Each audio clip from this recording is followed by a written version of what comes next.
week we talked about learning, some of the forms of learning, and now we'll talk about memory, how you store that learning. So memory, unified, by the way, is much bigger than just memory. Unified is about cognition, so it's a lot of processes like memory, all the types. It's also about problem solving, creativity. What else is about intelligence tests. So a lot of the frontal lobe activities here. The memory is not just frontal lobe activity, but cognition is a large part of that. So obviously you take in the information, the sensory information, but you're processing. A lot of your cognition takes place in the frontal lobe. All right, so unified cognition, and we are talking for this notebook page, and maybe the next one, I can't remember exactly, but it's about memories. So memories, of course, if you learn something and it stays with you, then it becomes a memory. That's what it means to learn something and memorize it and use it and remember it. So that's learning that's persisting over time. Persisting over time. Otherwise, you lost the memory.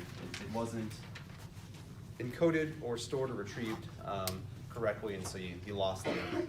But we'll get to that in a bit. So we start first, I think, with the explicit implicit. Yes. So there's more than two types exactly, but we can kind of reduce the categories at least to two branches or two types. So there's explicit, which means clear, like clearly stated, and that's kind of what it represents. So explicit memory and implicit memory. All right.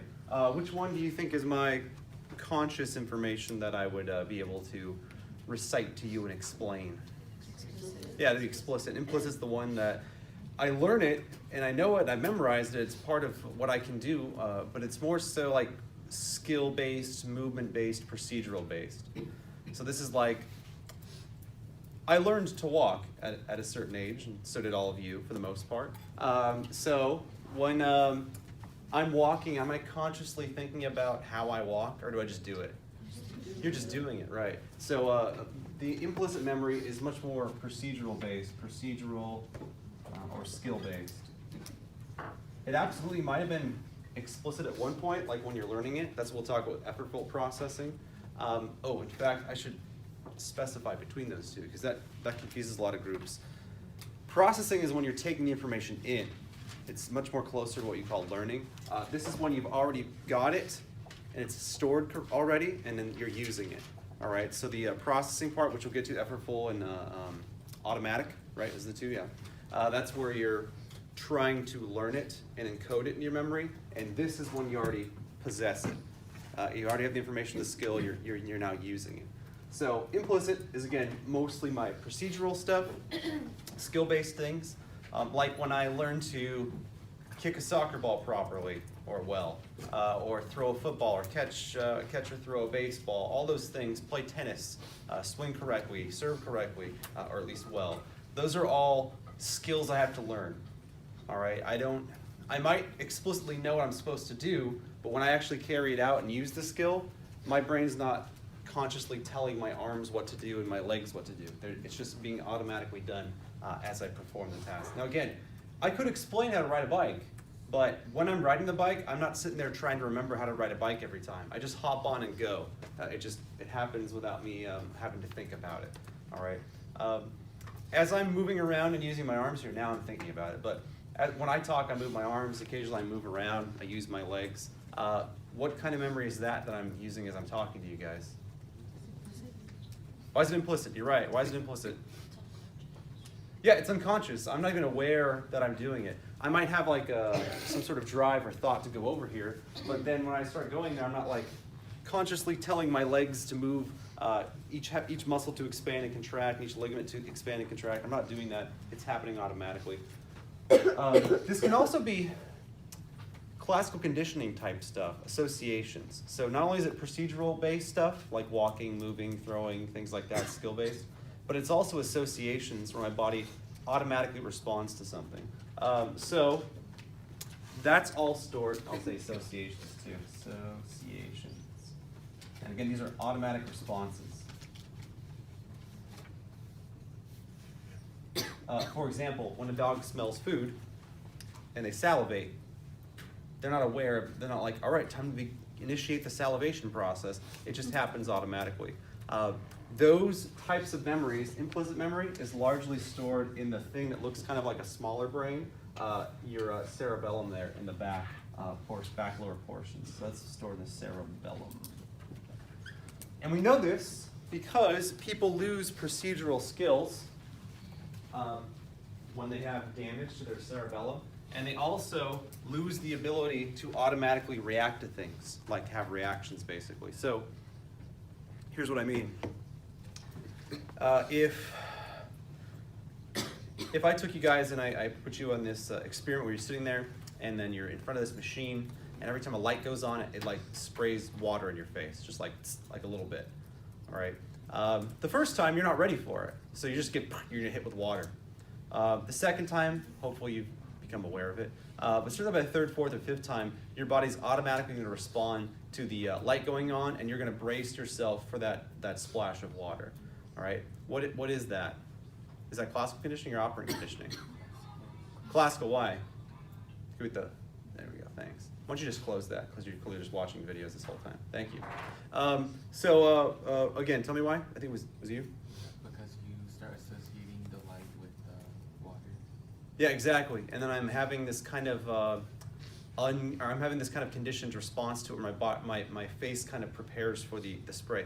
I could possibly consciously stop it, right? Just like how if someone comes up to you and swings at your face but doesn't hit it, you like close your eyes. But you know, if they're doing it intentionally, you might be able to not close your eyes because you're consciously stopping it. But that automatic stuff, those associations, those are in your cerebellum. So the reason why we know this is if people have damage to their cerebellum, or we'll just say that there's a lesion or something, or they have a concussion or swelling, whatever it might be, they can lose some of these abilities. So even though I've been doing, like, for example, I take somebody who has their cerebellum damage and I put them in front of that machine, the light goes on and it sprays them with water, they're not going to automatically respond to that. They might be able to consciously respond to it, but they aren't able to make that association automatic, which is a weird phenomenon. And you can also lose some of your procedural memory skills, whether it's walking or bike riding, or whatever it might be, because a lot of that is largely in your cerebellum. This is why I didn't like them putting biofeedback into the last section. I like it better here for not for learning, but for memory. It could go in either, they're very close. But the biofeedback theory is, let's say I do lose my ability to walk, biofeedback theory, or learning, we'll say learning. But we could call it memory too. This is where, let's say I do have damage to my cerebellum and I lose the ability to walk for whatever reason. Maybe it's my spinal cord, but whatever. I lose my ability to walk and do procedural things. I can actually move my limbs consciously, and that's the biofeedback theory. So let's say, again, I have an accident, I have some brain damage, and I no longer can move my left arm, or I can't do a specific task like brush my teeth or whatever. We found that because you do have voluntary movement in your motor cortex, you can actually look at, and for whatever reason you have to look at it, you can't just do it automatically. Like I can, grip my hands and use things without looking at it. But if I lost my procedural memory ability, there's a way, if I use my voluntary movement in portion of my motor cortex, I can look at my arm and actually use it to some extent. So it's not completely entirely gone. But the brain is weird how it works.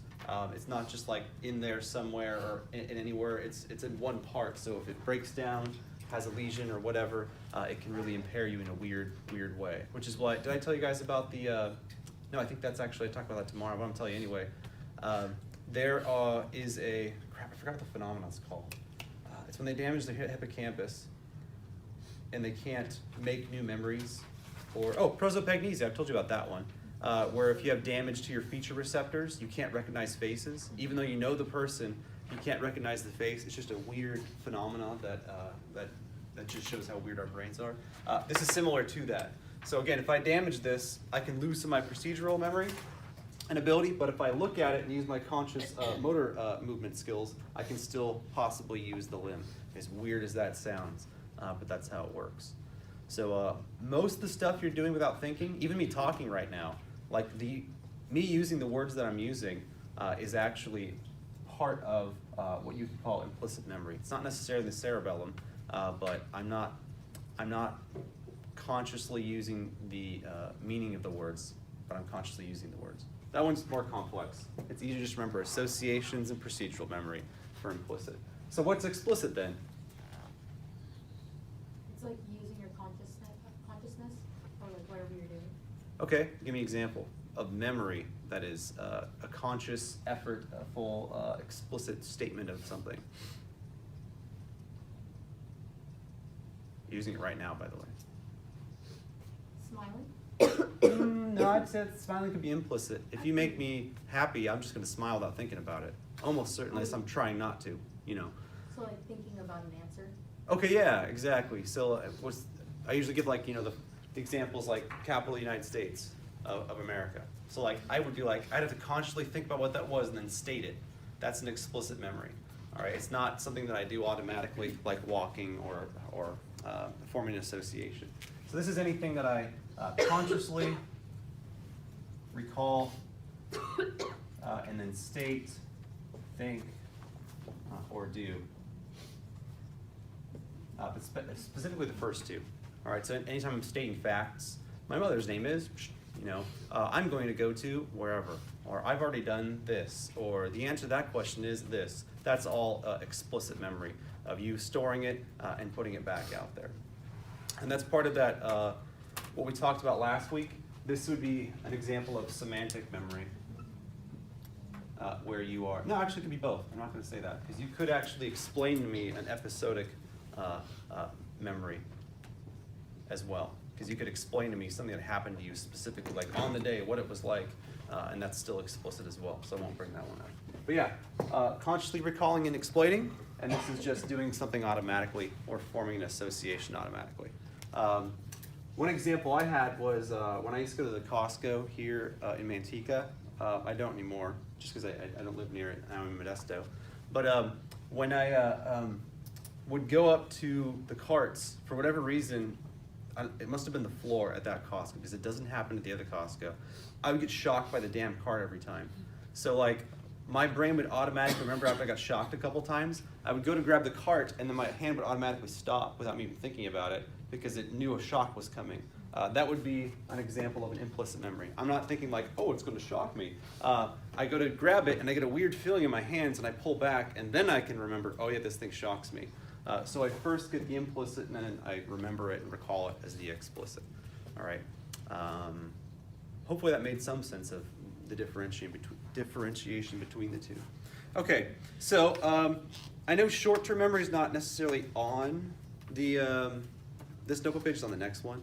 But I do want to mention it here because this process is a short-term process. So you do have short-term and long-term. That makes sense. Short-term stuff that you temporarily store and it goes away quickly. Long-term is obviously stuff you keep with you for extended periods of time. Like if I were to give you a sequence of numbers like 1, 7, 9, 28, 57, 3, 2, you can remember some or all of those numbers I just gave you. Are you going to remember them an hour from now? No. So would it be an example of long-term memory? No, that's just short-term memory. The reason why I say this is as we're taking in information and processing it, which I'll explain next, that's all part of the short-term memory process. All right, so I'm going to focus on this for a second. So short-term memory. Everything you take in has to be stored temporarily, and then depending on the information and what it means to you, you're likely to remember it and then make it part of your long-term memory. All right, because I say a lot of things to you guys every day. And you remember some of them, but some of them just, you might remember after I say it, and then there it goes, you know, after the bell rings or even before that. That's short-term memory, which is later stored as long-term. So short-term memory, here's kind of the process that you go through to remember something. So you have to experience it in some way. I mean, you could have a thought, I suppose, that's void of experience, but let's pretend I'm learning something from my environment. I'm listening to somebody or watching something. So I'm going to sense it, right? So I get the sensory input, right? I see it or hear it or feel it, whatever it might be. And we know that process. You take it through your eyes, your ears, and almost all of it goes through your thalamus, and then it goes to the various cortex, which interprets it. Then you choose to, then it becomes a part of your memory system, whether it's short-term or long-term. All right. So sensory input, then it goes to your thalamus, then it goes to whatever cortex for interpretation. And this is where it's kind of simultaneously becomes part of your memory. Where almost all memories go first is in your limbic system. It's called your hippocampus. It's almost kind of like a halo if you look at it, the actual piece. But it's the part that, for whatever reason, holds that temporary information and then stores it or not in long-term memory. All right, so when you see these things, sensory input, thalamus goes to the cortex region, but then it's also going to the hippocampus, and that's going to store it, if it's long-term, if it's explicit, either in your cortex regions or association areas, basically just the cortical on the outside of your brain, or your cerebellum, depending on what, if it's an implicit or an explicit memory that's being stored. That's the process, all right? So what might happen to me if I get in an accident? This actually happened to my friend, by the way. He didn't get in an accident. We were at Snow Globe a few years ago, and it was icy, and we don't know what the hell my friend was doing. We were at the hotel. We were having hot chocolate. We just arrived, or maybe it was the second day. Maybe it was the second day. Regardless, we're drinking hot chocolate in the lobby, and despite all of us being there, he randomly walks off in the parking lot by himself, and we're like, where the hell did he go? So we walk out, and I see in the distance this stumbling guy walking towards us. I'm like, okay, somebody's clearly drunk or something, but it's him. And I'm like, well, I know he's not drunk. He just had hot chocolate and nothing else. And he's like stumbling over and laughing and holding the wall as he's coming over. And I'm like, and he starts talking. He's laughing. He's not making any sense. I'm like, dude, he's got a concussion. Did you fall? And sure enough, we follow him out, and then there's this hot chocolate on the ground and his beanie on the ground. He like slipped on the ice on this grassy part of the hill and hit his head. So he had a concussion, and he, for about a day and a half, maybe two, could not form new memories, couldn't do it. I probably answered this question like 30 times. He kept saying, why does my head hurt? We'd explain it to him, be like, you fell out there, and he'd be like, oh, okay. And then we'd be sitting there and like 30 seconds later, he's like, oh, my head hurts, what happened? Like over and over and over. And he couldn't remember it. He eventually got it back. So I don't know exactly what was wrong, but likely that because of the impact, there was some sort of inflammation that probably, I can't be certain, probably affected his hippocampus, because that's the thing that takes the short-term info and would store it. So there was some form of error there, because he could not make any new memories. He could recall things from before the accident, but anything from the accident to about, like I said, day and a half, 2 days later, he could not remember. He doesn't remember it at all, actually. His memory of the event is, we went to the hotel and had hot chocolate, then nothing, and then 2 days later, he was in the hospital going home. He's fine, by the way, now, except he can't smell as well for some reason. So, which is another piece of evidence that says it's in the limbic system, because that's where your smell goes through, so it would make sense. Regardless, that's kind of the process. So you're taking the information, hippocampus, and that's going to be distributing it, the short-term memory, into your cortical regions or your cerebellum for storage. Now, here's the thing I want to make clear about the working memory, the amendment to the old notes that I put up there. Working memory is kind of synonymous with short-term memory. It's almost the same thing, but it's not quite the same thing. So it's just like short-term. And this can confuse people, and if you get confused, don't worry. It's a complex concept, but one helpful way, perhaps, is if you have really good working memory, it's got a really, really, really high correlation with IQ, intelligence. And the reason why is this is your ability to be listening to me talk or whatever and remember the stuff I said in the short term so you can keep listening and tie it back to what I said. So here's an example. If I were to be giving you directions, do you have to remember the whole sequence of directions? Yes. Probably, or at least most of it. So if I say, oh, you turn here and turn to this thing, then you go to this thing, you turn to this thing, you go back to this thing on the way back and turn to this thing, you'd have to remember that sequence I gave you, otherwise it's useless, right? If you remember the last few I gave you, it doesn't matter because you missed the other streets that would get you there.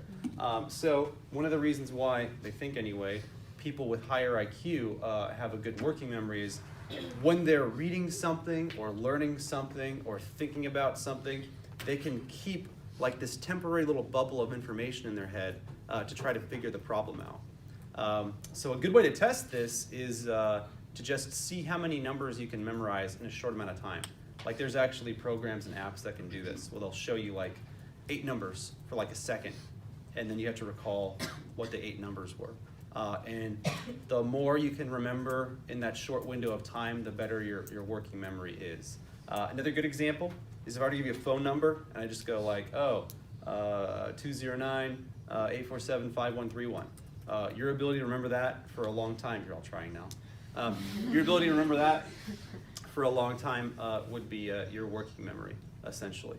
And again, it seems to be correlated quite highly, positively correlated at a really high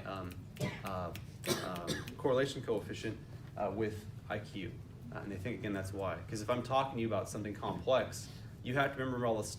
You have to remember all the stuff I said to comprehend the whole thing and think about it and give an answer or try to contribute to the talk or the idea.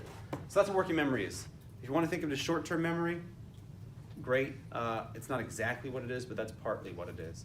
All right. So again, think of it as like you can kind of temporarily keep this little bubble of information in your head while you're talking to somebody and keep using that little bubble of information. Like, oh, well, actually, you said this before or whatever. That's largely working memory. All right. So do we kind of understand working memory? How can I test it?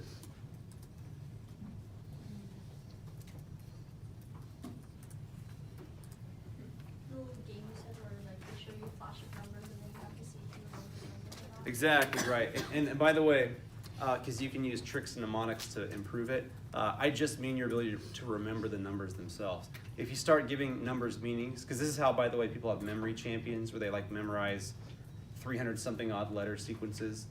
What they do is they attach meanings to the letters or numbers. So like they wouldn't just see 127876548C2. I even threw a letter in there on accident. They wouldn't just remember that sequence of numbers. To them, like each number represents like a face, so they think of people's faces and they turn it into a story as they listen. That's not the same thing. That's just a trick for memorizing stuff. But if you can just remember the number sequence like that, that's a good example of that. So speaking of processing information, there's 2 types. There's effortful and effortless. No, just kidding. It's automatic. This is actually pretty easy. So again, processing means I'm trying to store it into memory. All right. Some of you might just be able to listen to me say stuff and remember it for the quiz well enough for the FRQ. Congrats to you. But I would bet that even the best of you that can do that can't do it perfectly. So if you want to get a really good grade, you probably have to study to some extent. All right? That is where you're intentionally trying to learn something. That's effortful processing. It obviously requires effort. You are attempting to consciously remember something.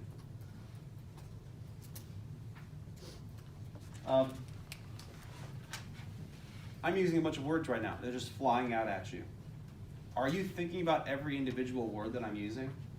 No, you just understand it, correct? You're processing it without effort.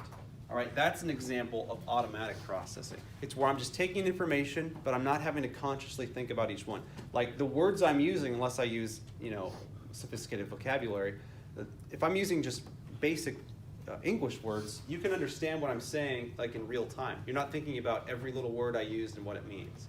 All right, that's an example of automatic processing. Is processing language meaning without effort.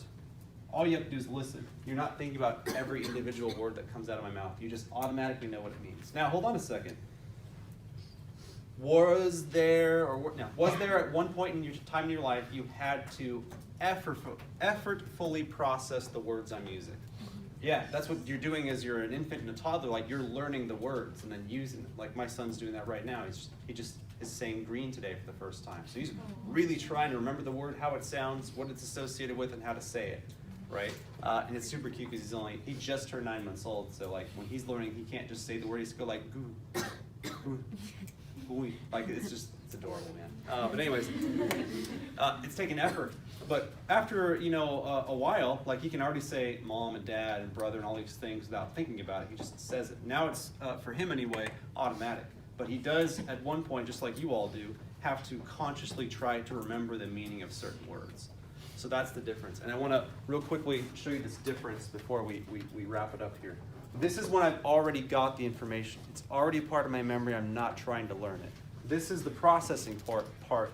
That's when I'm trying to actually learn the info. So studying for a test versus just listening to somebody talk using words you already know. Does that make sense? All right, cool. So then when I remember it, this is the one that I can explain to you, call for memory, and this is the one that I do without thinking about it. Got it? We're talking about memory. We talked about, I briefly introed short term. We're going to look at it again, but working memory. We did the processing, effortful and automatic, and then explicit, implicit. Okay, cool. So, regarding memory, so we're still in Unit 5, cognition. And we're still talking about memory. And we're going ahead with our talking about processing it. So I already talked about effortful and automatic. So effortful, again, is when you're like attempting to learn something. Automatic is when you just learn it without consciously attempting to necessarily, or you're, sorry, not learning it, processing it. So effortful processing is when you're trying to memorize it. Automatic processing is when I'm like giving out words and you automatically know the meaning. You're not thinking about the individual words that are coming out of my mouth. Okay, so for me to actually store these memories, there's a sort of like a 3-step process, and I think I used the example of like the warehouse, right? Okay, so there's 3 processes here. There's encoding, which is processing, taking the information in, or the thought, and then you are going to store it within your network of neurons in your cerebral cortex. No specific location, by the way, but just in your cerebral cortex and or cerebellum. And then if you need to use that information, whether it's automatic or explicitly, you are going to, that's the retrieval part, retrieval. All right, so placing it, keeping it for storage, and then retrieving it when you go to use it. All right, so as the sensory information comes in, whether it's eyes, ears, whatever type of way it's coming to your brain, thalamus, cerebral cortex, whatever lobe it is, that whether it's occipital, temporal, whatever. What's the mechanism in my brain or the part of my brain that has a large role in temporarily holding the information short term and then encoding it into my cerebral cortex, or at least aiding with it? Hippocampus. Yeah, hippocampus, right in the limbic system, correct. So a lot of this process is not solely, it's not singularly the role of the hippocampus, but it does play a large role in it. All right, and a lot of the storage and retrieval is going to be focused in around the cerebral cortex, but again, the hippocampus does play a role there too. So the processing or the encoding, this is again like a warehouse. All right, so this is where the workers in the warehouse are like taking the, whatever it is, the box, whatever it is, and they're taking it from the truck or from the factory, and they're going to go put it into the warehouse. So this is the guy in the forklift going and picking up the information. So what's the storage then? What? Yeah, organizing it and keeping it in place. So like if I have a giant warehouse and I'm just randomly putting boxes in places, am I going to be able to retrieve them? No, not efficiently anyway. I won't be able to like locate them because it's just a bunch of boxes. I've got to organize it, right? So I can, when I want to retrieve something to be used or sold or put on a truck to be transported, I can be like, okay, it's located here. And I go to that spot and I pull it back out. So that's the storage, is organized location slash, I'm going to use the word storage in the word storage, of keeping information. Okay, and then when I go to use information, like I say, well, the standard example, capital of the United States, Washington, D.C. Basically what's happened is when I was young, I learned the information, so it was stored somewhere in my brain, in my network of neurons, and I know where it is to recall. So then when I do want to use the information, I do just end up retrieving it. So basically, it's like the warehouse worker like locating on their computer or whatever, wherever it is, going to get the forklift and bring it out to sell it or use it or put it on a truck. All right, it's the exact same sequence, I guess you could say. So this is, of course, recalling or using information. All right, or the skill, whatever it might be.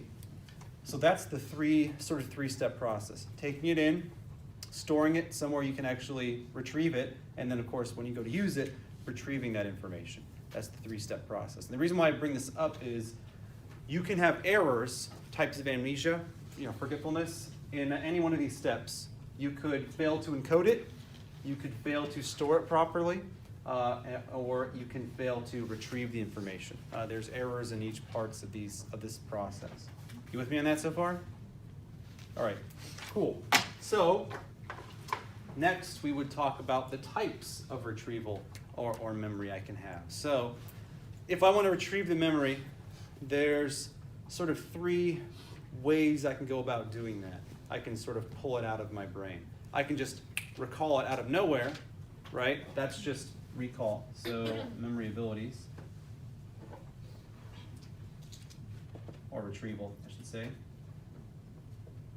There's three ways I can do it. There's just recalling it straight from memory with no aids or help. Like you just say, oh, what's the answer to this? And I just tell you.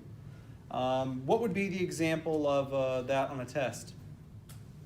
Multiple choice, fill in the blank. What would it be? Fill in the blank. Why? Because you're just recalling the information you fill into the question. Yeah, just to answer the question exactly. So this is like on a test, a fill in the blank in blank question. Right, I don't have like a word key or it's not multiple choice and I can't use my notes. I just have to like draw it out of memory on my own, which can be very difficult. It's cool, let me get you paid for that one. So what would the multiple choice one be like then? What type of memory, which I haven't listed here yet, but there's another one in the back, Aurelia. What? Recognition. Recognition. Why is that like a multiple choice? Because you're recognizing which answer is right. Yeah, the answer's in front of you. You just have to locate the correct one. So it's like, here's several answers. Which one is it? And you go, oh, that's the right one. That's recognizing. That's generally easier, which is why multiple choice tests, these scores are often better than a fill in the blank test, which you guys know, I'm sure. If you have my history, it was fill in the blank, and then this is more multiple choice based, and I'm sure your quiz grades are substantially better. In fact, I know they are because I can see them. All right. There's another one too, where I maybe do forget, maybe I stored it improperly or whatever, and I'm having difficulty retrieving the information. I can learn about something again, and I can learn it and recall it much more quickly. What's that one called? Is it relearning? Yeah, that's relearning. Excellent. Relearning. This is a phenomenon where, well, here's an example. Let's say you had me or anybody really for world history or AP World History. Well, we'll use AP World History specifically because for AP World History, we do go over the major economic ideas throughout history. All right. The odds that 2 years later, your senior year, you'll come into my class again and perfectly remember all of them are pretty low. But compared to somebody who hasn't had my class before, you will learn it much more quickly and more effectively. Why? Because you already learned that information, so you're just trying to relearn it. Yes, you're almost like, it's almost like you're remembering, your brain's recalling where it was stored so it can retrieve it. So you already have it there to some extent, or at least some understanding of it. So it's easier for you to relearn it and remember it. So somebody learning from scratch is going to be at a disadvantage compared to somebody who's learned it previously in the past and maybe forgotten some or all of it. You've all experienced this, I'm sure, in some class where you learn about something in junior high or your freshman or sophomore year, and then junior, senior comes around and they're like, oh, blah, blah, blah, they bring up a topic, you're like, oh, I remember that one, after they explain it, and you get it much faster than somebody who hasn't had that before. That's relearning. And these are all memory phenomena and ways you can do that. All right. Which is why it's important to be learning things constantly, because even if you forget them, you can relearn them much more quickly because you remember some other parts of it, or it makes sense to you because you remember the structure of it or how it works together, networked with other things, and so on. Okay, so if I want to memorize something, we gave 2 examples yesterday.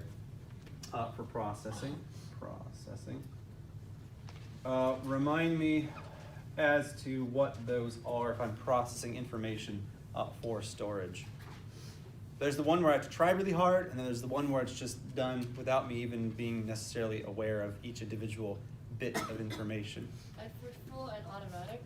Which one's which? Obviously the names kind of imply, but which one's which? Effortful is the one where you actually try, and automatic is like you just get into the information. Give me an example. Without being conscious of it. Effortful is like you're studying for a test and you actually are trying to like take these in and process them. Automatic is like you're talking to someone and it's already going inside of your head without trying. You know what I'm saying? Yeah, you automatically process and comprehend it. So the words that are coming out of my mouth or yours or whatever are written, most of them you already know. You don't have to think about, what does that word mean? Was there at some point in your life a moment where you had to effortfully try to learn the words that I am using right now? Yes. Yes. So everything, for the most part, starts effortful, but after you get so familiar with it and you're constantly using this retrieval system, it just retrieves automatically, and it becomes part of your network of understanding. You don't have to consciously think about every word. When new things come along, you do. But for the most part, most of what you're getting from me or anything is automatic. Like you already know it at your age. But some stuff is still effortful. Like the terms that I give here are going to be effortful. But later on in the year, when I call back to them and I'm using them, you just automatically understand them. Not all of them, obviously, but you do automatically understand them. Because you understand them already. So what's an example? I'm sure there's something I've already used that I've used twice here, and the second time you're like, oh yeah, that thing, and I don't have to explain it to you again. What's one? What's something we've repeated here? Okay, the nature-nurture stuff. I've talked about that at least a couple times, right? So when I say nature-nurture, if I mentioned that the first day of class, you probably wouldn't know what I meant, right? You'd have to think about it. And at some point you did. I told you what it meant and gave you the history of it, and we saw, the cycles of pro-nature, pro-nurture, and whatnot. Now when I say it, you might have to temporarily think about it, but you pretty much know what I'm talking about. Either explanations for behavior based on your environment or explanations for your behavior based on your biology and genetics. You already kind of understand it. In fact, you actually understand a few of the key ideas behind each automatically without having to try to memorize them. It's just drawn from your understanding already. All right, so that's occurring constantly, where you have to learn it with effort, and then it's part of your network of information. It doesn't have to be explained anymore. All right, that's why it becomes hard, by the way. The more educated you become, you start using vocabulary and jargon from specific fields or sophisticated vocabulary, like just bigger words essentially. And you end up using them because they're automatic to you, but younger folks or people that didn't learn that stuff, they have no idea what the hell you're talking about. So you go on talking about something specific about psychology, and then they don't understand 3 or 4 of the words you use, and they don't understand the entire sentence because of that. So it's easy to fall into that trap. So like me as a teacher, I have to often remember, okay, wait on a second, that's a word they're probably not familiar with, or a concept they're not familiar with, so just slow down and explain it instead of just blah, blah, blah, blah, talking about it, and you're like, I don't even know what it's talking about. Which happens anyway, but you try to be conscious of it. All right, so there's actually ways that I can process information that makes it easier to encode, store, and retrieve. One way gives like a meaning or significance to the new concept or word, and one way is just purely trying to remember it with no meaning attached to it whatsoever. And I don't mean, by the way, top down, bottom up, although it's related. What I'm talking about is processing, whether it's deep processing or shallow processing.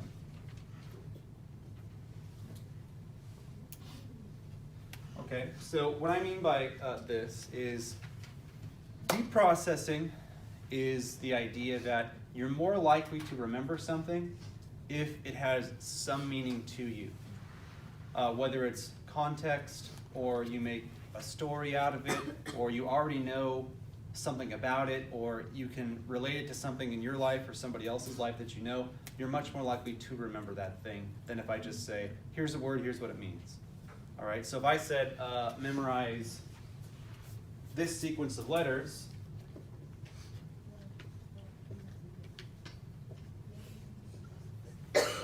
what do you have to base that off of? Does it have any meaning to you? No, all you got is like what it looks like essentially, or the sound. You're not going to remember that. But if I gave you a sequence of numbers that was close to your birthday, would you be more likely to remember that one? Why? Yeah, you'd be like, oh, that's just 2 days after my birthday. So you're going to remember that much more easily, and that'd be an example of deep processing. So shallow processing is just, here's a bunch of numbers. All I've got to go off of is what they look like or what they sound like. They have no meaning to me. But if I give you a set of numbers that looks very much like your birthday, it's just off by a couple, or it is your birthday, you're going to remember it without any effort or much less effort because it has some meaning to you. All right, that's a pretty specific example, but it works. Here's another one. If I were to give you a list of words, some of them are just the word, like, we can't do this real time because you're going to remember them because your short-term memory is pretty good.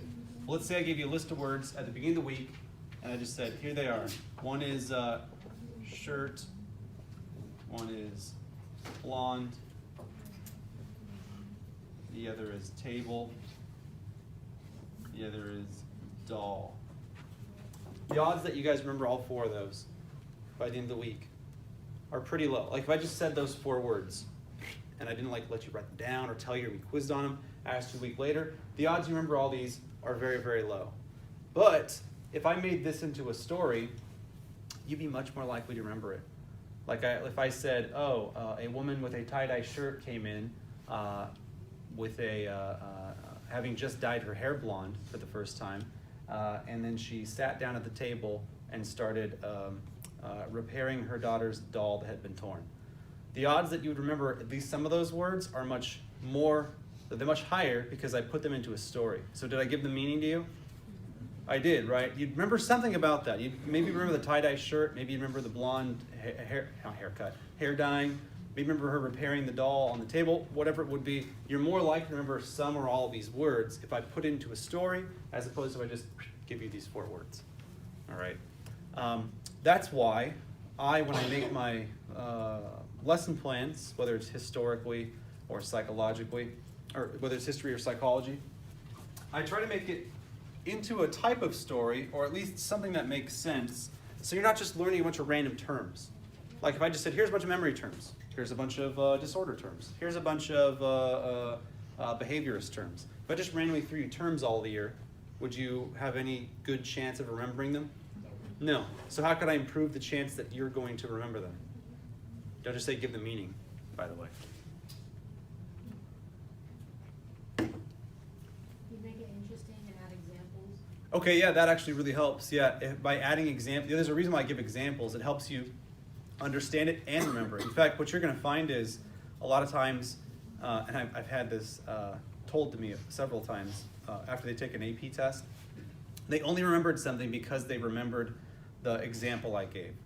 Like they didn't remember the specifics about self-discipline, but they remember the marshmallow test thing. So they were able to write about that, and that helped them recall and elaborate and answer the question, right? So when you have some meaning to attach to it, whether it's a story or whether I tell it in a logical order that builds on itself, which is what I try to do, that's going to help you guys process and remember that information over time. Then if I just said, here's a list of terms, have fun. Because we're going to learn like across the whole year close to 600 terms. But don't worry, you're already like 200 terms in. So, but yeah, you want to learn close to 500 or 600 terms. And again, if I just said, all right, here's day 1, here's a big list, memorize these 500 terms, we'll see you in May, you guys do terribly. But you do better because I don't just make you learn those terms together. I find the ones that are common and go together and usually are best taught after a certain one. Like I'm not going to go from teaching about the learning process to all of a sudden teaching you about treating psychological disorders. Would that make any sense? No, they don't go together. So what should I teach you after learning?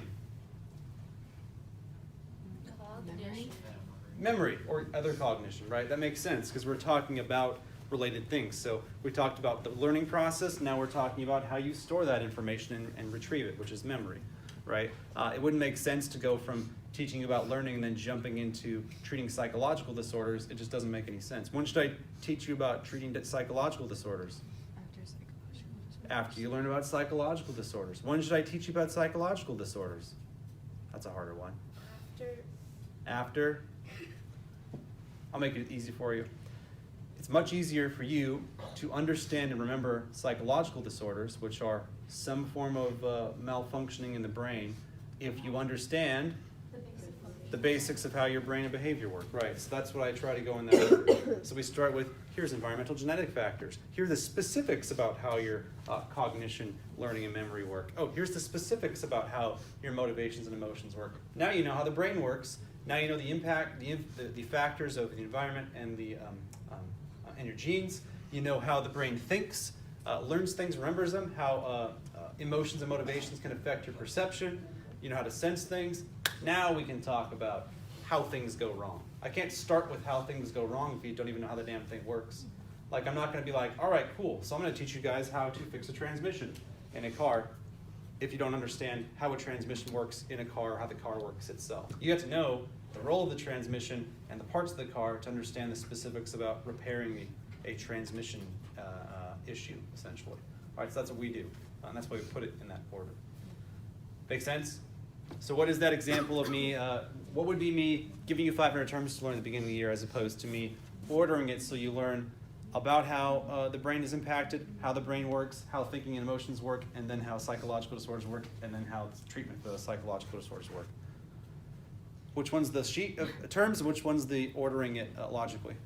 The shallow processing is when it's like just a sheet and you like give it your own meaning, and the deep processing is when you order it or you give it some type of storyline.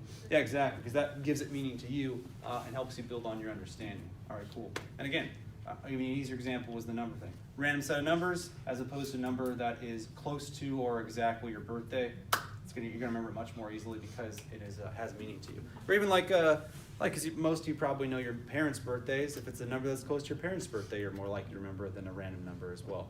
All right, and that's the difference. So this stuff has very, very little long-term capacity. The odds that I'm going to remember something that's based on just shallow processing, like learn these random numbers in order, very, very low compared to the odds I will remember the information if it has meaning to me or significance or context. I think I told you yesterday, right, how those world record holders for memorizing sequences of random numbers do it. They don't memorize the sequence of numbers. What do? Yeah, they give a specific meaning to each number or letter, and then as they see the sequence, they tell the story in their head. And then when they recall the story, they can recall the numbers because, like, let's say like 1 means food, you know, and then 2 means dad, and 3 means mom, and then they get a sequence of numbers, and then they have this weird story in their head, and they can remember the weird story, and they can provide the numbers. So they're not even remembering the numbers, they're remembering the story. You guys got that? All right. What's next? Did I do all of these for? I think that's it for the memory. That's all for 15, right? Now it's on to 16. Yep, we covered it all. Cool. All right. No, page 16. We're still on memory, though. So we'll learn a little bit more about short-term and long-term, and then we'll get to forgetting and how to improve your memory and how you forget stuff sometimes. Yeah. Go ahead. Okay. So more specifics on memory. So we'll start with something I've already kind of introduced you to, which is short-term memory. So this is that stuff you hold for a short amount of time, obviously, hence the name, and the odds that you'll remember it are relatively low, because everything I take in, for the most part, is short-term memory. Ladies, quiet, please. Thank you. Everything that all the information you're taking in is technically short-term memory to some extent, and every second that goes by, what happens to that short-term memory? It slowly, gets fuzzier, dissipates, you lose detail. Okay, so short-term memory. All right, a lot of that is linked to, like we already mentioned, the hippocampus, not exclusively, but it's very much linked to it. And that's temporarily held. So that's the sensory info or new info that comes in, and I hold it for a few seconds or minutes, and then it kind of goes away, unless I put it into long-term memory. All right, so short-term memory. So here's a couple examples. So I gave you one yesterday. What's an example of something that's very similar to, but not exactly the same thing as short-term memory? This is kind of more like how well your short-term memory works. Working memory, right. So I don't know, I don't think this works exactly as a definition, but working memory is your ability to keep this short-term memory that you're getting like in a little bubble, so you can use it to remember things about that topic or person. So if you go in a big monologue about something, or like if you're listening to me talk, because I talk here for a long time, your ability to remember the little things that I would say, and then I ask a question, that could be a representation of your working memory. A good way to test it is what? I think I told you yesterday. What's a good way to test my working memory? Who gave me the working memory answer, by the way? You did? How can I test my working memory? See if it's any good or not. Online programs that give you a bunch of numbers and then you try to remember those numbers. Exactly. You can choose the digits too. Be like 6, 7, 8, 9, 10 digits, whatever. And it'll be like, boop, it'll pop it up and it'll go away. And you have to correctly enter it. And that's a good way to find out kind of how good your working memory is. What is it positively correlated with? Like the correlation coefficient's it's pretty high. It's like a 0.8 or something like that. Is it your IQ? Yep, it's related to your IQ. And they think that's because if I'm figuring something out, I have to be able to hold information in my brain to use it to think about a problem or remember something. If I can't do that, then it's really hard to figure out something complex because I keep forgetting the parts, the components of the complex idea. All right, so we already got that. But more specific types, this is more about an ability, a measurement of your ability. Specific types are episodic, no, iconic is what I call it, but it's pretty much the same thing. Iconic, that's not how you spell it. There's echoic, and there's sensory or sensation. I can't remember how exactly it's spelled. Sensory, cool. Sensory. These are all examples of short-term memory. So, if I were to show you a picture, let's say it's just like a couple people at a park, and there's like a pond, and then there's some people playing in the background, and there's some clouds and whatnot.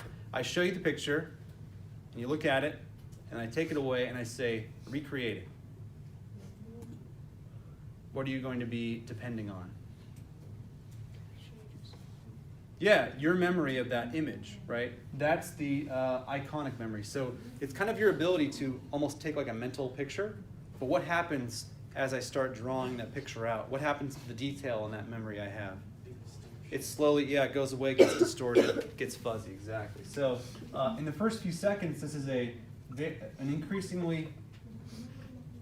decreasingly detailed visual representation over time. So the first few seconds, this again means the first few seconds, I got a really good vivid picture. I know the colors, what's going on, how many people are in it, but as the seconds go by and I start recreating this, those details begin to fade, and then it starts becoming distorted. Perhaps I unintentionally make up some details that I thought were there but aren't actually there, or I just outright forget. They have tests of this too. My family always plays like games at holidays, and one of them I remember was like it was a Christmas game. They didn't tell you what. They just walked out with a platter. There's a whole bunch of random Christmas stuff on it, and they're like, all right, look at the platter, look at the platter, look at the platter. And they walk out and they say, tell me all the things that are on the platter. And you like write down like there were 3 candy canes. There were that sort of stuff. And so first you go, all right, and you get like 10 things. You're like, oh, but then what else was there? There was something there, and like you kind of forget the details, and it gets less accurate. All right. So then what would echoic memory be? If this is like a momentary mental image that slowly gets worse over time? Echoic memory is like you hear it and it's there for like a second, like someone tells you their name, but then you forget it afterwards. Exactly. It's usually more than a second, but yeah, for a few seconds, it's almost like there's an echo of sound in your brain. There isn't, but for a moment you have that short-term memory of what you heard. And again, they call it echoic because it's almost like you're listening to an echo. So let's say I'm not paying attention at all, which you got that happens in this class and other classes where you're not paying attention, and maybe you get called on, or the teacher or your mom or your dad or whoever, they're like, what did I just say? Because they say you weren't paying attention. Can you repeat what they said usually? No. You can't? I can't. You can sometimes. Fair enough. Sometimes you cannot. But sometimes, can you remember what they said even though you weren't paying attention? Yes. Yes. Why? Because of your echoic memory, right? That short-term memory that took in the sound info even though you weren't paying attention to it. And you can kind of like think, oh, she just said that she This happened to me like 2 days ago. I was like looking at something. My wife was like, blah, blah, blah. I don't remember what she was saying, but I remember this part.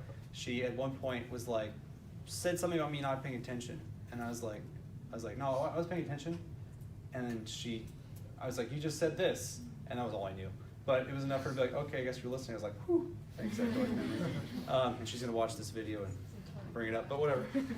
Yeah, it was something about, she was talking about something my son did, and I heard the last part of it, obviously because of my echoic memory. I was like, oh, you said you did this thing, and there was a problem. And I was like, got it. But yeah, so it doesn't mean I was actually listening. I'm just gonna remember the last few sounds that came into my memory. And obviously the longer I wait, the quicker those dissipate. All right, so it's almost like an echo effect,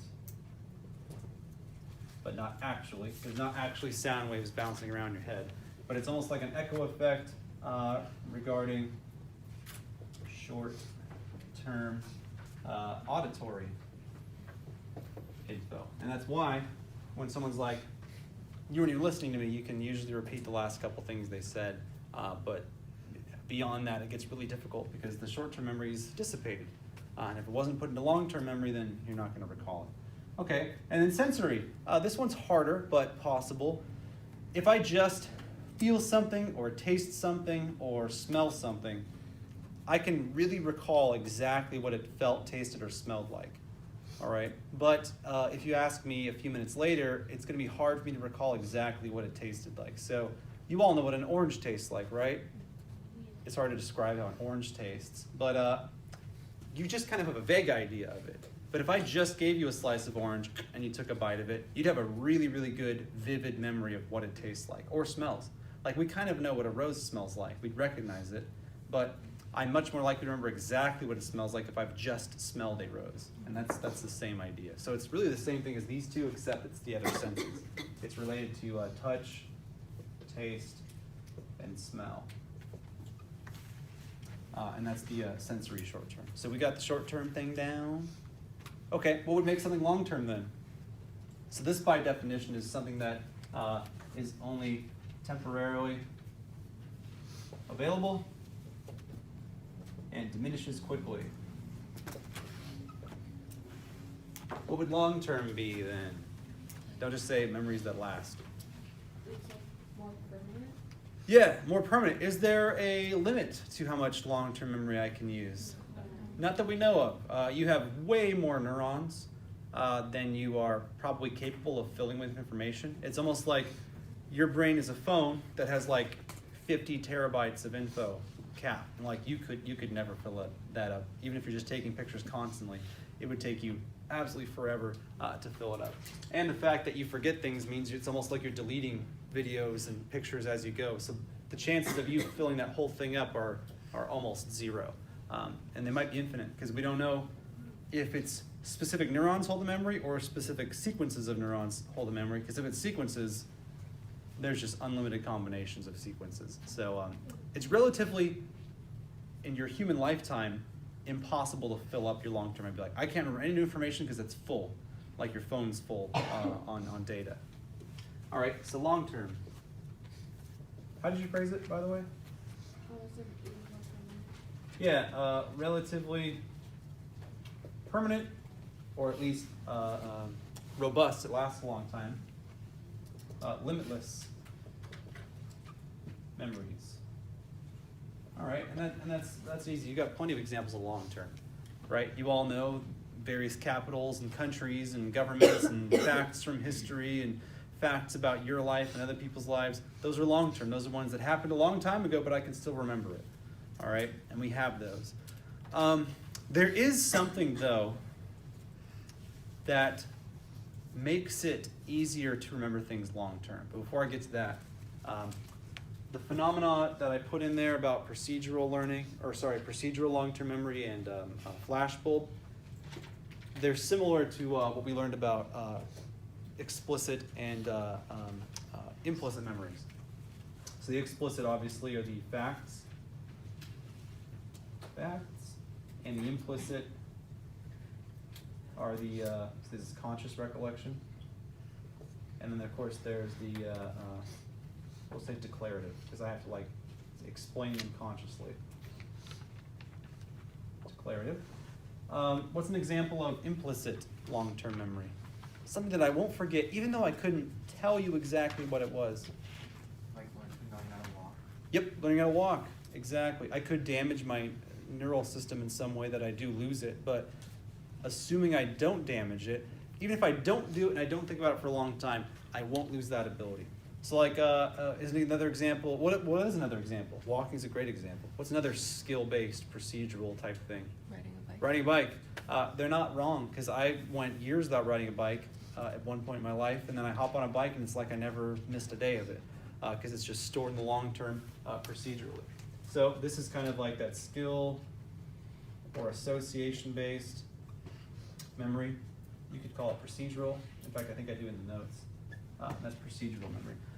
If I had to remember a specific event, though, like I remember when I graduated high school or 8th grade or whatever it is that you're going to graduate eventually, or college, you'll probably remember details about the day, like who was there, was it sunny or not, was it cold or not, what some people said, what the speech was about, what you did after. You remember things like that. Is that implicit memory? Or is it explicit? Why is it explicit? You're right. Why is it explicit? Because you're consciously at the time. Yeah, you have to consciously think about the event and then pull out details. All right. So the flashbulb memory that we talk about, where you have like these really specific images of like what the day was like, or what the expression on your dad's face was like, or your brother or sister when this thing happened. That's a flashbulb memory. It's almost like you took a picture and you remember a lot of details about it. But it's not automatic. Do I have to like consciously think about it and describe it? I do, right? So that would make it explicit. So that's where flashbulb memory would come into play here. Flashbulb. Flashbulb moment or flashbulb memory. And that'll happen too, by the way. And it's usually things that are very emotionally stimulating. So the memories that these are tied to are like, you guys weren't alive yet, but almost everyone that was consciously aware of their existence at the time, meaning they were like, older than like 6 or 7, maybe even 10, everyone remembers exactly what the day was like and where they found out about the September 11th World Trade Center attack. Like I remember extremely vividly waking up in the morning, walking over, and my parents are just like zombies standing in front of the TV with this just look I've never seen in their faces before, of like this disbelief. And then there's like this building on fire. And so I didn't know at first. I was like, oh, there's a fire. And my dad's like, no, a plane ran into it. So I was like, oh, it was an accident, I guess. That's what we thought. Because when my parents were watching it, it was the first plane. So it just seemed like a bad accident. In my head, I was like, oh, that makes sense. They're flying over the city. Some plane screws up. They're going to hit a skyscraper. All right. But then we watched the second plane live go in and hit. And the reporters are like in shock. And you have that moment, ooh, I just got chills. You have that moment where you realize like, oh, this is intentional. Someone's flying planes into this building. Everyone I've ever talked to that went through that, yeah, my hairs are standing on end. Everyone that I have talked to that went through that, they remember a lot of detail about that day. Like I remember where I was, what my parents' room looked like at the time, because their TV was in their bedroom at the time in this like weird wooden open up dresser thing, which has been gone for years, but I remember it because it's part of that exact flashbulb memory of where it was and what they were doing and what school was like that day, because I was in 7th grade, and I was in 8th grade that day, or that year, and I remember what my teacher was like and how we just watched the news all day, and we were all trying to figure it out, and like, yeah, it was pretty crazy. So that one sticks out really, really clearly. Like I remember very specific memories about it. Other ones, I remember my graduation very specifically. I remember other like first times, like lifetime first. Like you have a really good thing with an athletic award or game. You graduate high school or college. You get married. Your kid's born. I mean that was pretty recent. That was only like 9 months ago for my recent one, but I remember everything about it, very, very, very, very detailed and specific. Like I could recreate the whole thing, like where all the rooms were, where he was in the rooms, and like what was attached to him, what wasn't attached to him, how I got called in, like all the details, got it all, because it was an emotionally stimulating event. So you'll find that's the case for most of your memories. If I say, remember something from 2nd grade, in fact, do that right now. Try to remember a specific memory from 2nd grade or 1st grade. 1st or 2nd grade? You guys have one? Is anybody willing to share their memory? but like every year we would have a jogathon. And Oh, I yeah. just remember that memory specifically because after we would like have our jogathon, we would get a popsicle. Okay. So we would look forward to having that popsicle. Okay. I just remember being happy about that. Okay, good. That made you happy. So it's a fond memory. So you got the runner's high, and then you also got extra happy, an extra dopamine hit. So you had endorphins going, you got an extra dopamine hit because you would get the popsicle. Cool. All right, what else? Any other examples? Oh, come on, that was it. I got detention in second grade for talking during a test. That was your first attention, probably, right? Okay, your first attention. All right, the jogathons. Wait, but the jogathon thing, is that I'm talking about a specific memory, not just like we did jogathons. Like, I remember this jogathon because. Yeah, it was like specifically second grade. I mean, it happened every year, but that was the one year that I remember. Oh, that you got the reward like that? Yeah. Okay, all right, so that makes it new. All right, fair enough. All right, so we've got first popsicle reward for a jogathon. So you got a lot of endorphins going in the dopamine for the popsicle. Extremely embarrassing, humiliating, upsetting situation where you get your first attention. What else we got from second or first grade? It was a school picture day. Okay. And you know how they print out the IDs? I just specifically remember what I was wearing. So, Okay. Why do you? Did you think you um, looked really good that day, or not good that day, or what? Yeah, I liked the outfit I was wearing, so. Okay. So So it was a momentous picture, and you were very pleased with the way you looked in this picture because of what you're wearing. Okay, fair enough. In first grade, I remember this one kid had like really sharp teeth, and I went up to him and I told him, I was like, your teeth are really sharp, and then he started crying to the teacher. Okay. And it was the first time I turned my card teeth yellow. Oh, you got it. All right. I remember that. All right. I think that's like first or second. So that's kind of like the detention thing. It's your first time getting in trouble like that. And so, was it an emotionally taxing experience? Probably. Yeah, I would assume so. All right, another example. Let's do one more. What you got? I was gonna say like as a kid in second grade, like I would have like this blanket and like I had this fan. I put the fan underneath so that the blanket would blow up, and I thought that was pretty good as a kid. Like I thought that was like cool. Like no other kids did that. That's cool. Oh, cool. All right, fair enough. Like, I invented this. All right. Ah, okay. That's good. That reminds me of. Oh, never mind. So,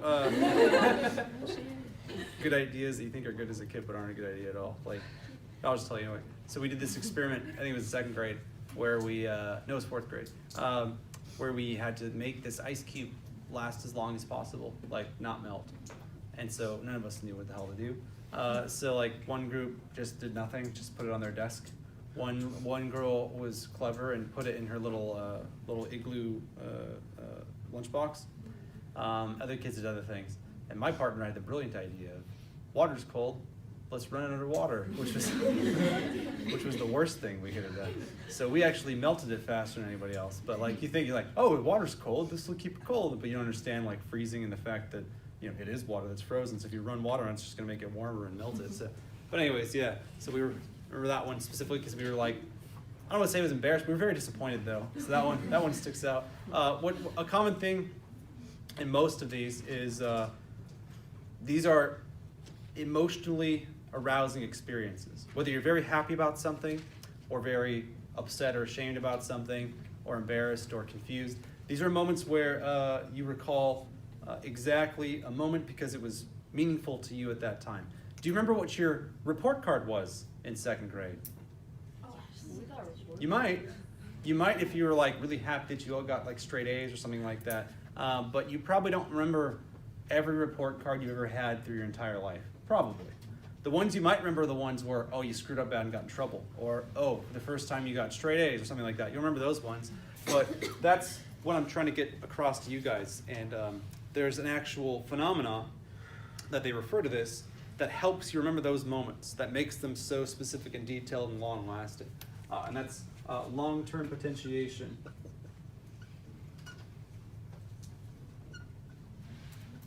So again, the likelihood that these old memories you have were emotionally stimulating is very high. So this one basically, this idea means you're more likely to remember something over the long term if it was neurologically stimulating. So what I mean by that is, were you really anxious? That would heighten your cortisol, that would heighten your norepinephrine, it would make your body more alert, so you'd have a flood of neural activity because you're scared or upset about something. So that's like you guys getting in trouble for the first time. You're either embarrassed or upset or mad or whatever, probably not mad, but or scared of punishment, whatever it might be. So you're gonna have a lot of neural activity because you're afraid, you're anxious. The running example, you're more likely to remember that one because if you're doing a lot of running and then you get rewarded right after, you've got endorphins flowing, so like the runner's high from all the jogathon running, and then you also get the added excitement of the reward afterwards, so you get another hit of dopamine on top of that. Anytime you have a lot of neural stimulation, again, meaning your brain's highly active because you just had an emotional surge, so your brain releases a bunch of chemicals, whether it's fear and anxiety, or it's happiness, or endorphins or whatever. The more active your neural circuitry is with these neurotransmitters, the more likely you are to remember something. So increasing in neural activity, so example, a highly emotional event increases the potency, I don't say potency, the likelihood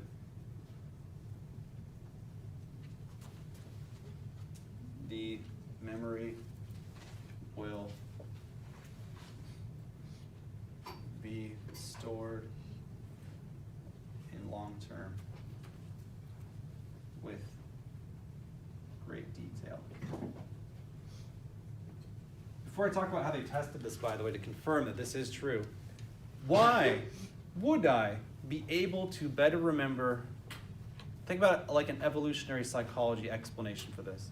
Why would I be able to recall specifically events that may be very happy or excited or very sad or fearful or angry? So if you have like successful moments and something went right, Mhm. you'd be able to remember it and re-perform that act or whatever you did that made you feel good. Exactly. Or if you have like the opposite where it's like you feel like super anxious or scared or something went wrong. Or sad, you yeah. learn from your past mistakes. Exactly. Okay, so this is a great mechanism that we've got evolutionarily installed in us, where something that's really good and positive for us, we remember because it's good and positive for us. That's going to increase the odds of us being happy and thriving and living and passing our genes and all that stuff. On the flip side, just as important, if not more important actually, is we remember the really, really bad things. So things that made us very sad or upset or fearful because those things are dangerous to us. They could harm us, so we want to avoid them, right? So that's why, obviously, your life's not threatened by attention, and your life's not improved by getting a popsicle after the jogathon.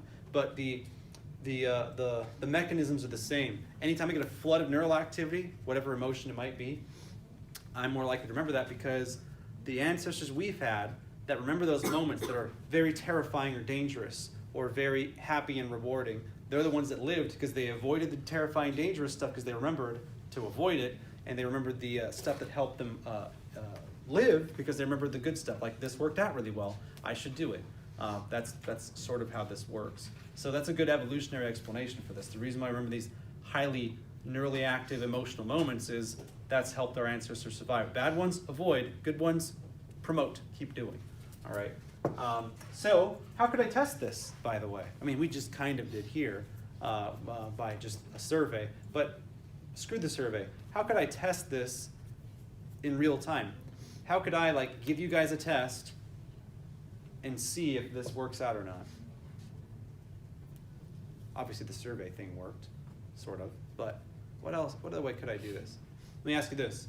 You guys understand this is part of the deep processing. Did we already learn how drugs and neurochemistry works? Right? We know that stimulants do what? Speed up your neural activity. Speed up and increase your neural activity. What slows them down? Depressants. Okay. So could I make an experiment out of this using narcotics? Wait, so would you block the LTP, the LTP process? How would I do that though? That's what I'm asking. With,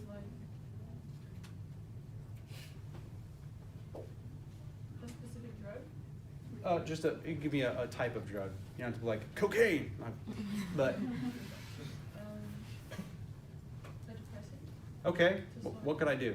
How could I see if it confirms or denies this finding or refutes? I mean. So the depressant would slow your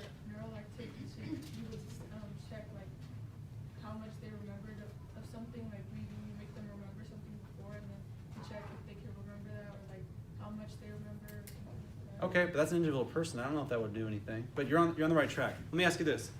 If this is true, then if I give you a stimulant, let's assume it's legal and doesn't harm you, and I give you a stimulant, would the stimulant make your memory better or worse? Ooh, I heard both. What does a stimulant do? So hold on, let's listen to this. The more neural activity I have, the more likely I am to remember something. If I give you a stimulant, what's that going to do to your memory if this is true? It would make it better. Why? You have more neural activity. Okay, cool, fair enough. I could confirm it by potentially conducting an experiment where half the people that are randomly selected, randomly assigned from a large population, right? Because we need to have those to control for confounding variables. I've got my population that is nothing.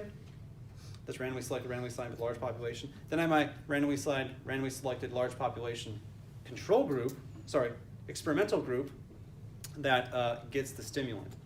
So control group, no stimulant. Experimental group, stimulant. Which one should do better on the exact same memory test? Like I say, here's 30 things, and then I give you a test on it. Who should do better if this is true? Yeah, the stimulant group, the one that got the experimental group in this case. They should perform better. And I should be able to replicate that. I should be able to take another group of people, do the same thing, another group of people do the same thing, and I should consistently get the experimental group, despite the tests being the same, doing better. Does that make sense? They did that. Confirmed. How could I test it the other way too? How could I because theoretically I could make your memory worse then by reducing your neural activity. How could I do that? You give them depressants because that slows down. Exactly, so how could I set that experiment up? There would be a group of people that have, that are taking depressants and then a group of people that aren't, and it's randomly assigned and stuff, and you give them the same test. Yep, the exact same thing I described, except the experimental group gets depressants instead of stimulants. Okay, so let's take that same example, but we'll swap it.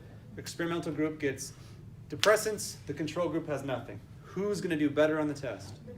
The control group, right? So the depressant group should do worse because they have less neural activity, which means their memory is worse.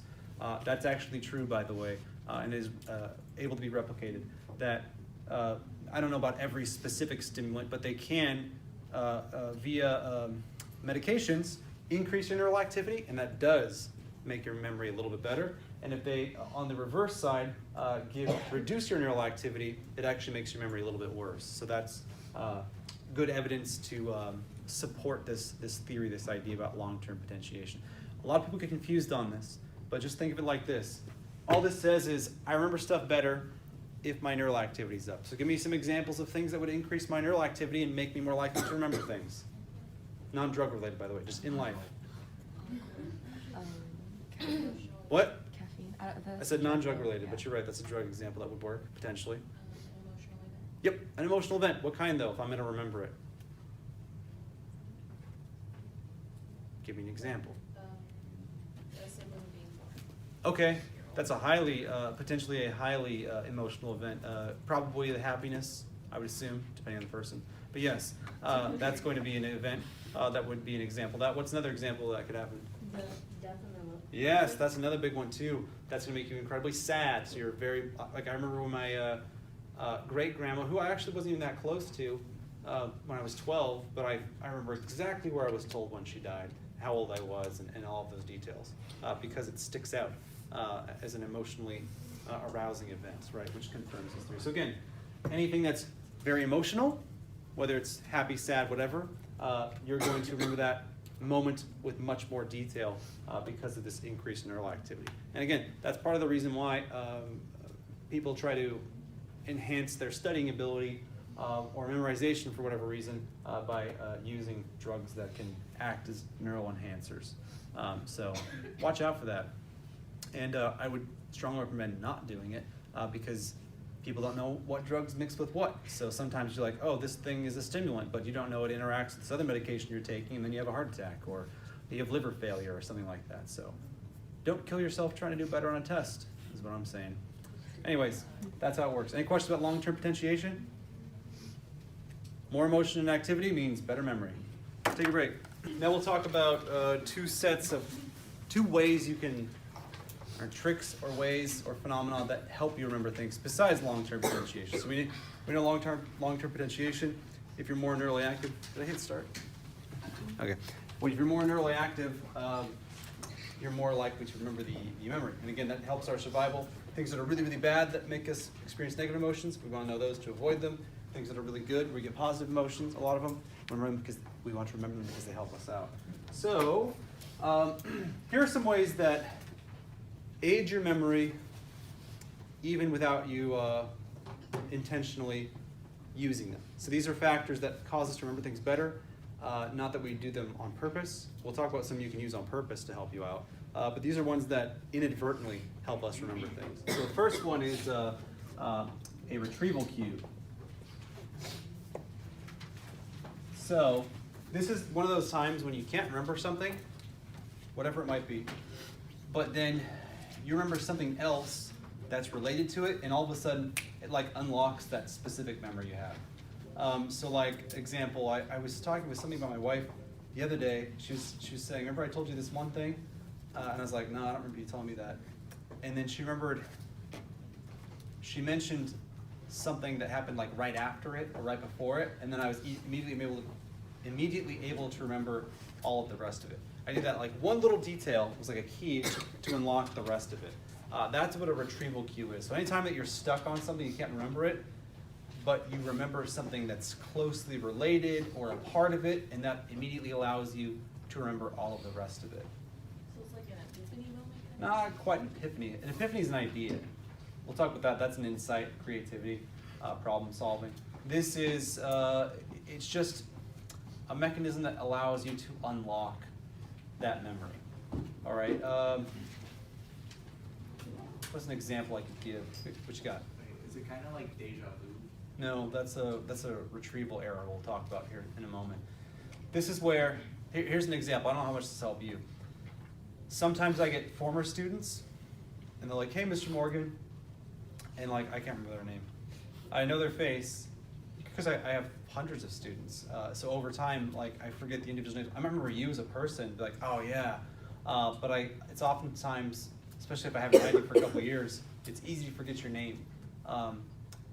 But what I can usually do and use as a retrieval cue is I'm able to remember where you sat for whatever reason. Because my spatial memory, I don't know, is better than my verbal memory or something like that. So usually what happens, then I'm able to remember their names is they say, oh, hey, or whatever, and I'm like, oh, hey, how's it been? And in the background, I'm like, your name is, and I'm like trying to remember what it is. And I'll recall, I'll be like, okay, this person, I remember I had them, and they sat over on the left. And it was an economics class. And so then there's these people in their class. So it's that class group, and then I'll remember their name when I can remember that information. So, was I able to just recall their name out of memory? No, but I was able to unlock the memory by remembering other things associated with it. So it's kind of like a trick that can sort of unlock other memories. I could probably ask you about a movie. You've probably all seen Beauty and the Beast, right? At some point in your lives.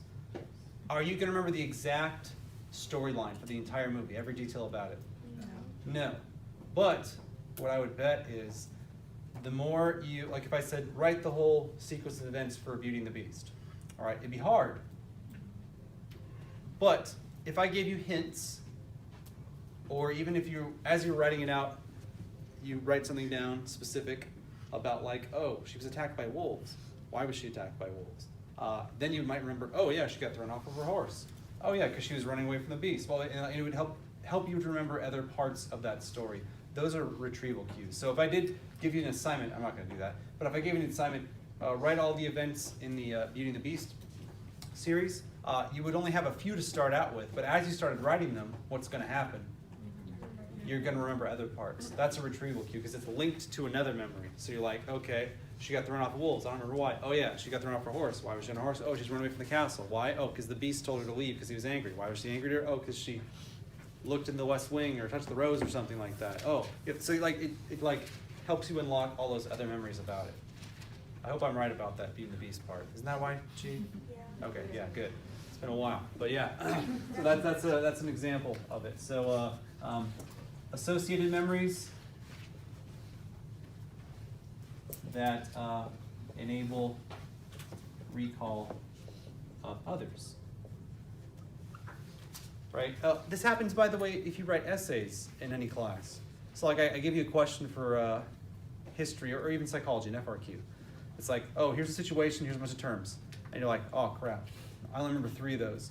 And you start writing about the 3 you remember, but as you're writing, since the other topics are generally similar or associated, sometimes, I'm sure you've experienced this, you're writing about one and it reminds you of an answer to the other one. You know what I'm talking about? Okay, that's how writing and putting things into word can actually help you out, because it helps you to remember the associations that you already have. All right, that's probably the most complex one. This one's much easier. It's called mood congruency.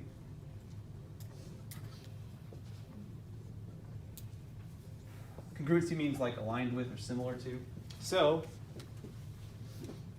when I'm angry, I am much more likely to remember other times that I was angry. When I'm sad, I am much more likely to remember other times that I was sad. When I'm happy, I'm much more likely to remember other times that I was happy. Why do you think that is? Yeah, because of mood congruency. The reason is, by the way, this might be too technical, but I'm going to tell you anyway. The reason why is when you're experiencing certain emotions, it alters your perception. We know this, right? So the way you perceive things, you're going to use a similar set of neural paths. So when you are angry and you're accessing memory, it's going to use those same neural paths that you used when your perception is happy or sad or mad or whatever. And that's going to coincide with a lot of other memories that are on that same neural pathway, because your perception is, I'm angry, or I'm happy, or I'm sad, or whatever it might be. And so you're going to use a similar network, and that's going to be related to or associated with a lot of other examples when you're in that mood. Here's what I'm talking about. Whether you have a boyfriend or girlfriend, or whether you're talking about your parents, when you're really mad at somebody, or let me rephrase this actually. No, yeah, when you're mad at them, they do something to you. Like let's do brother sister. Let's say your brother does something to make you mad, like you're a little kid. He takes something from you. And so you're like, and you try to hit him back, and your parents are like, whoa, what happened here? You're going to remember all of the things your brother did to you recently. You're like, well, he took the thing, and then yesterday he did this thing, and he pulled this away, and then the other day he ruined this thing.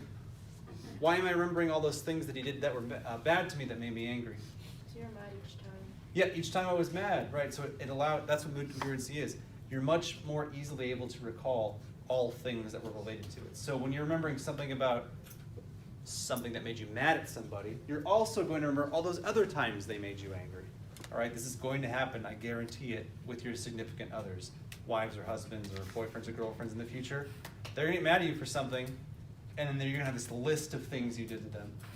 And it's not that they're just sitting there all day with this list in their head and like, by the way, but when you get them angry for whatever reason, even if it's not your fault, they automatically start remembering all the other reasons why that they're angry at you or were angry at you 5 months ago. So they're gonna be like, well, yeah, we did this thing, and then you did this thing too, and this made me mad. You always do this because you do this thing. Like they're gonna remember all these little things, these details about why they're mad at you and why you need to fix whatever issue it might be. All right, and so the same is gonna happen to you, by the way. You're gonna get mad at them for something, and you're gonna instantly recall all the other things that you're mad at them for, even though 10 seconds ago, when you weren't mad, you weren't thinking about them, and maybe you didn't even remember them. All right, that's mood congruency.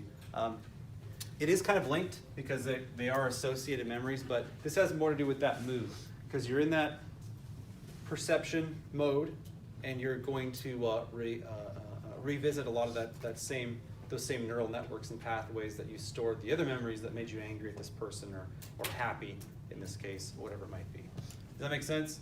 The easiest one to remember is the angry example, because I guarantee you if you get mad at your parents or significant other or brother, whatever, you're immediately going to remember all the other reasons why you don't like them.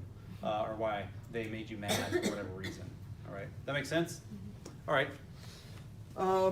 Another one, I forget what the other two are that I want to talk about. What are they on the notes? I forget the terms that they are. Serial position. Oh yeah, serial position effects. Stereotype, right? Oh yeah, the stereotype one. I don't like this one. I'll tell you why. This one, it feels like they inserted synthetically, like it's politically motivated. Maybe it's not. But I'll explain it. So again, mood congruency, likely to remember other memories while in the same or similar mood. Serial position effect. This one's kind of a cool one. If we go this whole period, right? I told you a bunch of stuff. And let's say the next day I gave you a pop quiz.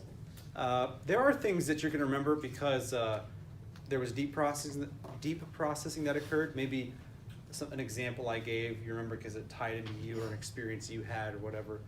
But let's assume that that didn't happen. Let's say that all the examples I gave were brand new to you and there weren't any associations.